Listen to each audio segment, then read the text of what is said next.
नमस्कार दोस्तों, मैं दिव्या आज आपके लिए लेकर आई हूँ मुंशी प्रेमचंद जी की एक लघु कथा देवी। रात भीग चुकी थी। मैं बरामदे में खड़ा था। सामने अमीनुद्दौला पार्क नींद में डूबा खड़ा था। सिर्फ एक औरत एक तकियादार बेंच पर बैठी हुई थी। पार्क के बाहर सड़क के किनारे एक फकीर खड़ा राहगीरों को दुआएं दे रहा था। खुदा और रसूल का वास्ता, राम और भगवान का वास्ता, इस अंधे पर रहम करो। सड़क पर मोटरों और सवारियों का तांता बंद हो चुका था। इक्के दुक्के आदमी नजर आ जाते थे।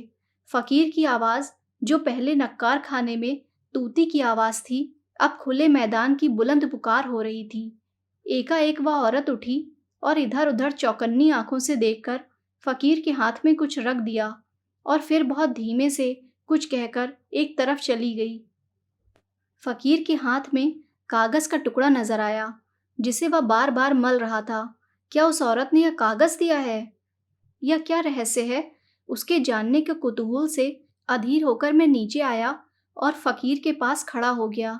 मेरी आहट पाते ही फकीर ने उस कागज के पुर्जे को 2 उंगलियों से दबाकर मुझे दिखाया और पूछा, बाबा देखो यह क्या चीज है? मैंने देखा 10 रुपए का नोट था। बोला, 10 रुपए का नोट है, कहाँ पाया? फकीर ने नोट को अपनी झोली में रखते हुए कहा, कोई खुदा की बंदी दे गई है। मैंने और कुछ न कहा। उस औरत की तरफ दौड़ा जो अब अंधेरे में बस एक सपना बनकर रह गई थी। वह कई गलियों में होती हुई एक टूटे फूटे गिरे पड़े मकान के दरवाजे पर रुकी, ताला खोला और अंदर चली गई। रात को कुछ पूछना ठीक न समझकर मैं लौट आया।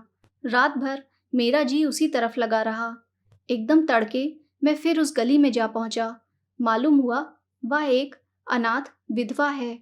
मैंने दरवाजे पर जाकर पुकारा, देवी मैं तुम्हारे दर्शन करने आया हूँ। औरत बाहर निकल आई। गरीबी और बेकसी की जिंदा तस्वीर। मैंने हिचकते हुए कहा, रात आपने फकीर को। देवी ने बात काटते हुए कहा, अजी वह क्या बात थी? मुझे वह नोट पड़ा मिल गया था, मेरे किस काम का था? मैंने उस देवी के कदमों पर सिर झुका दिया। धन्यवाद।